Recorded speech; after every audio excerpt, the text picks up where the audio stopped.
The film begins with our main character, David, going to his family's meat shop. David begs his brother Alexei for help with the little hydroponic farm in his flat. However, the brother refuses even after knowing David owes some influential individuals $80,000. This news shocks his brother, and he asks how it happened that he owes that much money. Unfortunately, David was unable to explain because their father had already arrived. Father reminds him about the new jerseys for tonight's game. In order to settle his debt, David visited numerous banks to seek a loan to pay off his debt, and they all turned him down. He then proceeds ahead performing routine tasks like getting his father's team jerseys and purchasing a few gardening books, while accruing a number of parking infractions on the butcher shop truck. When night falls, the truck is towed, and David has let his father down once more. Finally, when they photographed their basketball team, David was the only one wearing a jersey. After that, David goes to see his girlfriend Emma, who tells him she is expecting. David becomes speechless after hearing this horrible news, which makes Emma further angrier with him. Emma also tells David that she can handle the pregnancy alone and doesn't want an irresponsible in her child's life. Afterward, David stops by Brett's house to discuss Emma's recent disclosure. Brett is a lawyer and David's best pal, also. David states that he got initially terrified, but then he recognized it might be the most wonderful thing that could happen to him. I might want a kid. On the other hand, Brett reminds David that having children is an enormous responsibility and that he lacks the qualities required to be a parent. He then goes home and finds someone inside his flat. He promptly picks up a baseball bat and enters with caution. David is greeted by a guy who introduces himself as Mark Williams, an attorney at a Grabowska-Levitt clinic. David claims he only speaks Spanish because he believes he is there to bother him for money, but the lawyer is unconvinced. The attorney goes on to state that 20 years ago, David consistently donated sperm anonymously under the alias Starbuck, and that he successfully donated sperm to the clinic 693 times. As a result, David has become the biological father of 533 children, 142 of whom want to know his identity. Although he signed agreements with the clinic to keep his name anonymous, the validity of those documents is disputed in a case brought by 142 kids. The following day, David and Brett have a meeting to go over the case at a coffee shop. Brett enthusiastically analyzed the details of the lawsuit and informed David that it would be a challenging case. Brett further says he will contact the Bar Association to renew his license.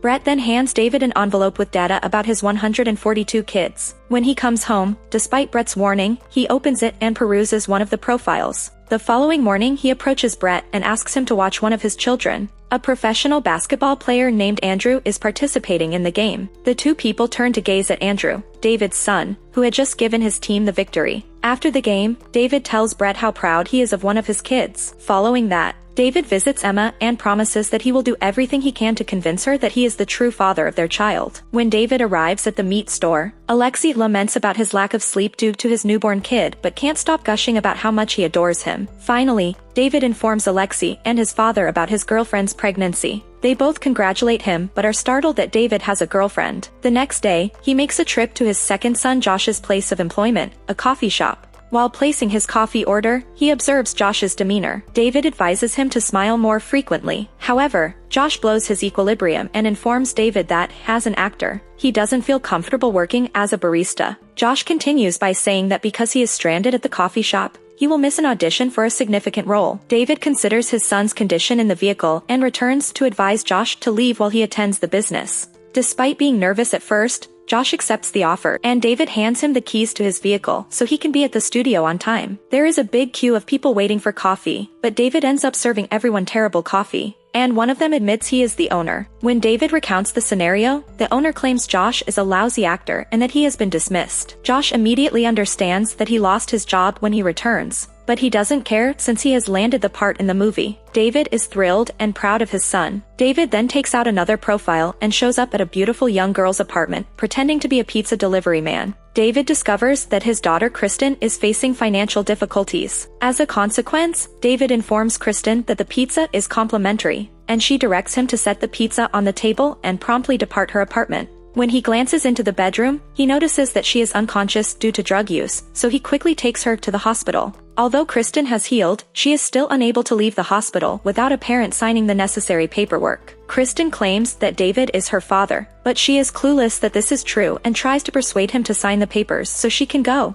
On the other hand, the doctor wants to enroll Kristen in rehabilitation, but she doesn't want to join. Kristen reminds David that she has a job and that if she enters rehab, she will lose it. and she pledges to quit taking drugs on her own, even though he isn't certain whether it is the right decision. David decides to follow Kristen's advice and signs the papers releasing her. He couldn't sleep all night and decided to go to the Bloomingdale building first thing in the morning. Although he stayed outside when he saw her enter the building, David was relieved she was speaking the truth. After that, David throws out all of his greenery and hangs every profile on his wall. He then begins to look after his children in his unique way. First, David watches the street performer and then asks passersby to watch and give him money. Then, he helped his intoxicated son find a way home. He then goes to a nail salon and pretends to be a customer of his daughter. In addition, one of his sons is a lifeguard. David pretends to drown, so the young guy has to save someone during work. This cycle continues, and David gradually gets to know all 142 of the profiles he was given. David shares his happiness in simply being there for his kids, acting more like a guardian angel. Brett cautions him to stop, but he appears to have no intention of doing so. The following morning, David accompanied Emma to her first ultrasound. She clarifies that he is only invited as a friend and nothing more. The ultrasound goes smoothly, and David is happy that things are moving in the right direction. After that, they visit a park to see kids playing. Despite her early reservations, David tells Emma she will become an excellent mother.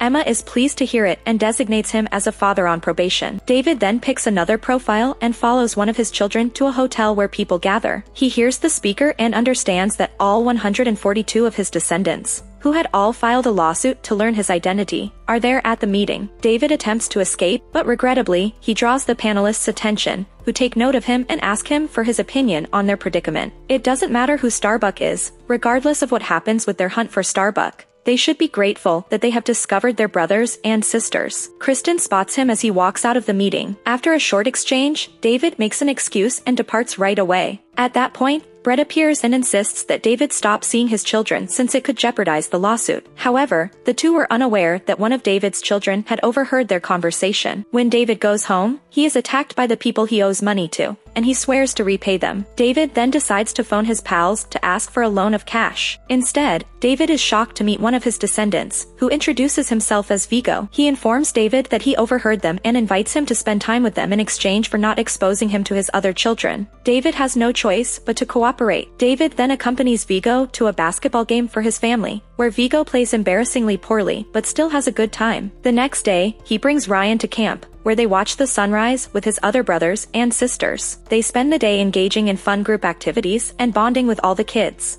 When they return home, David tells Ryan that he is his father and that they will see one another frequently. The next day, David introduces Emma to his family at lunch. They had a great time, and we learned that the money David earned from donating semen was used for flying his entire family to Venice when his mother fell ill. The following morning, David visits Brett's house. He finds that the Starbucks Kids reunion has made it to the newspaper's front page and has been covered by numerous media outlets. However, this is advantageous for them since it enables them to file a countersuit against the clinic for significant punitive damages, and interferes with his right to donor anonymity. If they succeed, David will be awarded the full sum of money sufficient enough to pay off all of his debts. Meanwhile, the debt collectors then visited David's company and threatened his entire family. Alexei advises him to collect the funds and repay them by all means. David went straight to Brett's house and told him to file the case as soon as possible. After several days of testimony, the judge ruled in favor of David, granting him the right to remain anonymous and $250,000 in compensation for the harm the case caused him. His children are disappointed by the decision because it benefits Starbuck, but they hold out hope that he will expose himself even if he is not obligated to. After that, David asks Brett if he publicly reveals his identity, will he lose the money? Brett replies that he is absolutely right. David goes to his father to seek advice and reveals that he is Starbuck. His father tells him to disclose the truth to the children and provides him a stack of money as his inheritance, the butcher shop's share, to repay the debt. David writes social media posts and declares that he's Starbuck. David then goes to Emma's house to confront her with the truth. When he notices an ambulance on her porch, he realizes Emma's son was born prematurely. David's surprised to see his father, brothers, and all his children in the lobby. They all congratulate and hug him.